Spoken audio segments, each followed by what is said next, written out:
The world of shoes can be quite messy in menswear. There's just so many choices and the trends are changing all the time. But I'm here to make it easier for you because I think there's only 6 types of shoes you really need. And today I'm going to talk about what they are, why you need them, and which are the best ones to get. I'll suggest multiple shoes at different price points, so there should be something for everyone. Trigger warning, a lot of my shoes are a bit dirty and scruffy because I do use them all the time. And with fall and winter here in the UK, it's hard to keep them 100% clean.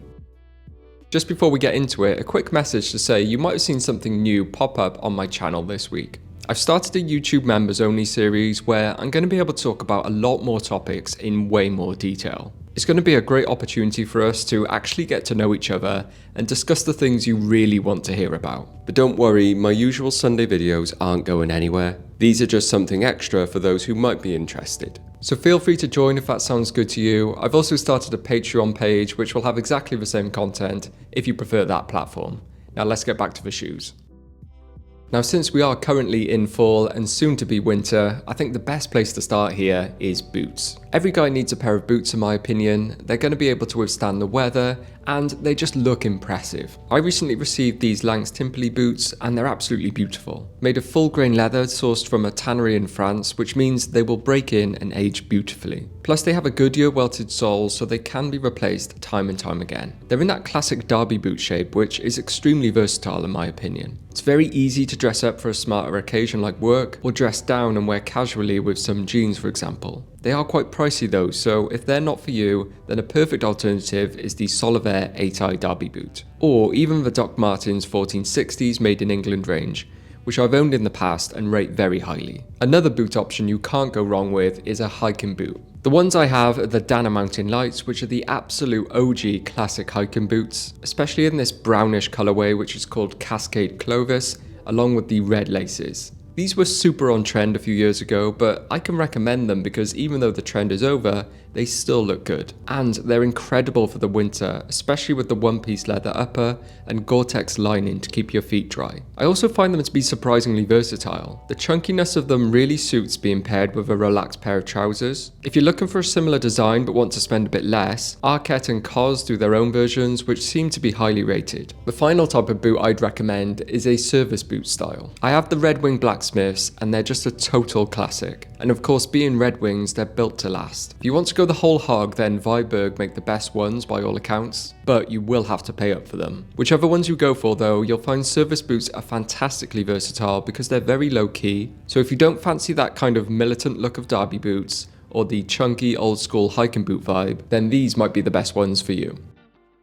Alright, the next shoe that everyone needs is a beater sneaker. Something for your everyday casual outfits that you don't mind getting scuffed up. And no prizes for guessing my recommendation here, the Converse Chuck 70s. I've been wearing Chucks since I was 13 and I don't know how many I've been through over the years, but through all that time these have never gone out of style. They go with absolutely everything. I've seen people wearing them casually, at the gym, with a suit. They've been around for many decades and copied countless times, but nothing beats the original. Truly one of the few timeless sneakers you can get in my opinion. And they're a great price as well. My personal favourites are the black colour, but the all white is nice as well if you want a cleaner and more minimal look. Now if you prefer a low top sneaker, then I have a recommendation for you as well. And it has to be the German Army Trainer, or GAT for short. Many brands have created their own interpretation of this classic, the most mainstream being the Adidas Samba. Even though the hype has died down on these a lot recently, I still think they look excellent and will continue to do so in the future. If you want something a bit more luxury, then Maison Margiela is the obvious route. I do like their more minimal design though, and I've heard great things about their build and construction. The other option is of course an actual vintage GAT. I see them pop up on eBay and army surplus stores quite often, so could be worth a go. Personally, I like to have one high top and one low top in my shoe rotation, and these two have me covered for all bases.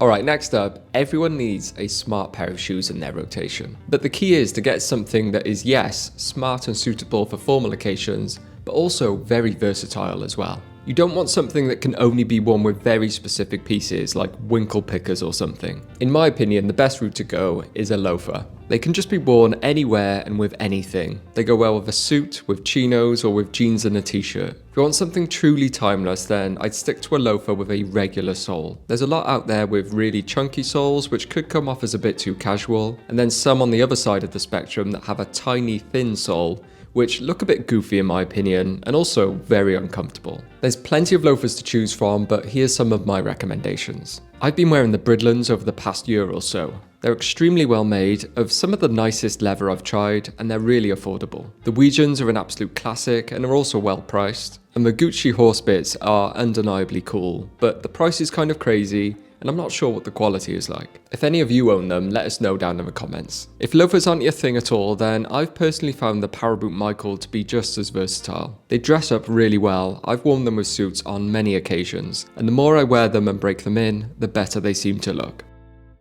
Alright, next up is something you might not have expected from this video, a house shoe. For some reason, as I've gotten older, I've just come to appreciate a good house shoe so much. And mules are the best for this purpose in my opinion. Not quite a slipper, not quite a shoe. Something betwixt. The leather mules from La Mer are probably some of the nicest ones you can get. I call them a house shoe, but of course they can and should be worn outside as well. The leather look and shape will definitely enable you to pair these with a lot of clothes. Of course, they have a bit of a hefty price though, so here's some cheaper alternatives. Saba, I think that's how you pronounce it, have really caught my eye recently, producing similar looking mules in really thick and quality looking leather at a fraction of the cost. Cos are always worth a look as well. Their leather slip-on shoes are also fairly priced and people seem to rate them highly. Now I can't talk about mules without mentioning Birkenstock Bostons. They're the original mule for a lot of people. They have a different shape to the La Mer ones, being chunkier and more clog-like. I can tell you from experience the suede versions are beautiful and very well made, and they make excellent shoes to quickly slip on around the house, in the garden, or just popping out to the shop. Another mule type shoe that I need to call out is the UGG Tasman. I totally bought into the hype of these when they were on trend a few years ago, but I still wear mine every single day in the colder months. They're definitely more on the slipper side than the shoe side, but they're a pleasure to wear, have held up really well, and have an accessible price. If you're still wearing socks or going barefoot around the house, try out some house shoes, you'll love them.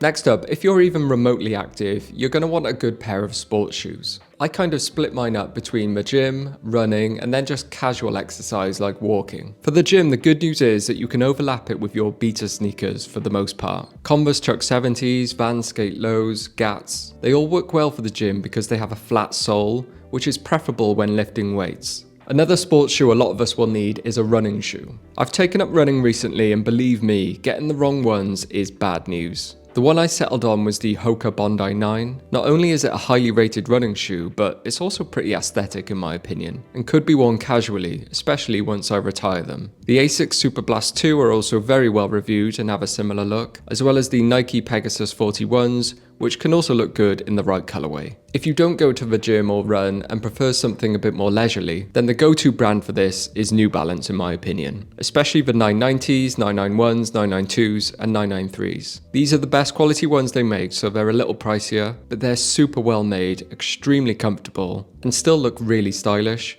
which a lot of activewear shoes really struggle with. I personally have the 991s and love them to bits.